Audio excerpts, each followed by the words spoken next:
अब मजे की बात तो यह है कि ठाकुर जी ने शूद्र बनाया, लेकिन ठाकुर जी शूद्र नहीं हुए। बनिया बस सीधा कारोबार कर लिया चमार से तो वह शूद्र हो गया। मेरे हिसाब से अगर कोई इस दुनिया में परम शूद्र है तो वह है ठाकुर जी, यानी भगवान, जिसने शूद्र को बनाया है। कौन थे संत रविदास? वे चमार थे या ब्राह्मण? ब्राह्मणों के पुराण और उपनिषद चिल्ला चिल्ला कर कहते हैं कि रविदास जी पूर्व जन्म में ब्राह्मण थे, किंतु महान दार्शनिक ओशो रजनीश कहते हैं कि कहानी गढ़ने में ब्राह्मण सच में कुशल और बड़े ही चालाक हैं। कहानियां प्रचलित करने में भी उन्हें महारत हासिल है। आज हम जानेंगे इस कथा में कि रविदास जी को ब्राह्मणों ने अपना वंशज घोषित क्यों किया और कैसे किया। आधी जानकारी लेकर मत जाना, क्योंकि अंधेरा और गाढ़ा हो जाएगा। अगर तुम हौसला रखते हो, हिम्मत रखते हो सच्चाई जानने की, तो इस कथा को पूरा जरूर देखना। ओशो कहते हैं कि भारत का आकाश संतों के सितारों से भरा पड़ा है। अनंत अनंत सितारे हैं, यद्यपि ज्योति सबकी एक है। उन सितारों में संत रविदास जी ध्रुव तारा के समान हैं। संत रविदास चमार के घर पैदा होने के बावजूद ज्ञान की इतनी ऊंचाई पर पहुंचे कि हर जाति, हर धर्म, हर वर्ण के लोग उन्हें अपनाना चाहते थे।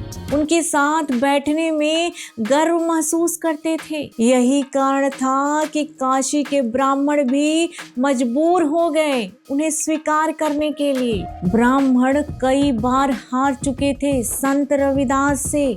उन्हें कंधे पर बिठाकर शोभा यात्रा निकाले थे। सार्वजनिक रूप से राजा के सामने उन्हें अपना गुरु तक मान चुके थे, किंतु वे थे तो चमार ही। और यही बात ब्राह्मणों को पच नहीं रही थी, जिसके लिए उन्होंने एक शानदार कहानी गढ़ी। और लोगों को भरोसा कैसे आए, इसके लिए उस कहानी को पूर्व जन्म से जोड़ दिया कि संत रविदास पूर्व जन्म में एक ब्राह्मण के घर पैदा हुए और पूर्व जन्म में भी रविदास जी रामानंद के बाल ब्रह्मचारी शिष्य थे। एक दिन ब्राह्मण रविदास जी भिक्षा मांगकर ले आए तो गुरु रामानंद को दे दिया।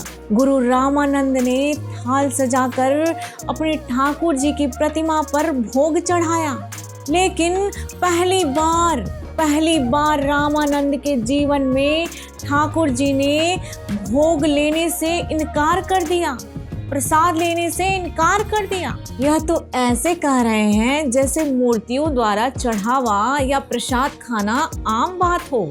पहली बात, मूर्तियां ना तो प्रसाद स्वीकार करती हैं और ना ही इनकार।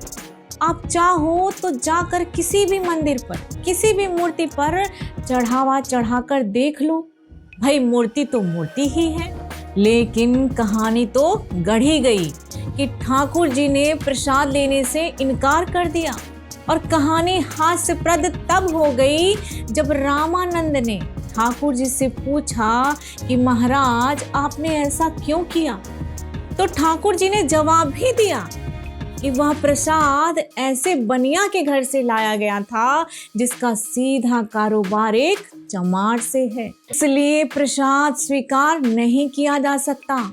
लेकिन तुम देखो, ब्राह्मणों ने इस भारत देश में ऐसा जाल खड़ा किया है कि चमार तो अछूत है ही, अस्पृश्य है ही, लेकिन चमार के साथ जो सीधा कारोबार कर रहा है यानी बनिया, वह भी किसके लिए अछूत हो गया?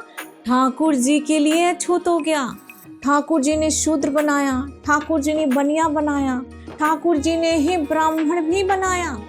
सब उन्हीं के खिलौने हैं, क्योंकि वही सृष्टिकर्ता हैं। अब मजे की बात तो यह है कि ठाकुर जी ने शूद्र बनाया, लेकिन ठाकुर जी शूद्र नहीं हुए। बनिया बस सीधा कारोबार कर लिया चमार से तो वह शूद्र हो गया। मेरे हिसाब से अगर कोई इस दुनिया में परम शूद्र है तो वह है ठाकुर जी, यानी भगवान, जिसने शूद्र को बनाया है। लेकिन रामानंद उस गरीब बाल ब्रह्मचारी पर नाराज हो गए और उन्हें श्राप तक दे दिया, जा मर जा इसी क्षण, अब तेरा अगला जन्म एक चमार के घर होगा। अरे देना ही था श्राप तो ठाकुर जी को देते ना, तो ठाकुर जी को भी पता चलता कि धरती पे कैसे कैसे लोगों से पाला पड़ता है। कहानी ज्यादा हास्यप्रद तब हो गई जब वह गरीब बाल ब्रह्मचारी रामानंद के श्राप से मर गया और एक चमरिन के गर्भ से पैदा हुआ।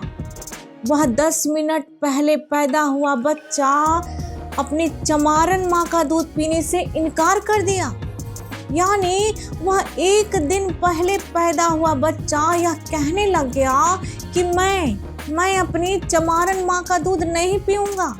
अब देखिए, वह चमारन माँ दौड़े दौड़े डॉक्टर के पास न जाकर सीधा रामानंद के चरणों में गिर जाती है और कहती है, हे महाराज, मेरे बच्चे को बचा लो, यह दूध नहीं पी रहा, मर जाएगा। जब रामानंद उस बच्चे का मुंह देखते हैं तो पहचान जाते हैं और कहते हैं, अरे रे रे रे रे, यह तो अपना बाल ब्रह्मचारी है। और उस बच्चे के कान में फूंक देते हैं, राम नाम की घुट्टी पिला देते हैं और बच्चा उस चमरी माँ का दूध पीने लगता है।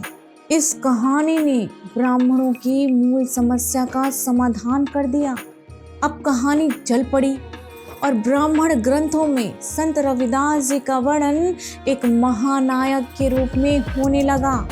यदि तार्किकता से सोचा जाए तो ब्राह्मणों ने संत शिरोमणि को अपना गुरु और वंशज उनकी भक्ति के कारण नहीं माना, परमात्मा के समर्पण के कारण नहीं माना, उनके ज्ञान की प्रार्थना की अद्भुतता के कारण भी नहीं माना, उनके साधना के अनुभव के कारण भी नहीं माना, ईश्वर से साक्षात्कार के कारण भी नहीं माना, बल्कि ओशो रजनीश कहते हैं ब्राह्मणों ने अपनी जाति श्रेष्ठता को बनाए रखने के लिए तथा समाज में लोक लाज की रक्षा के लिए रविदास जी की पूर्व जन्म की छोटी कहानी गढ़ी और उन्हें अपना गुरु माना।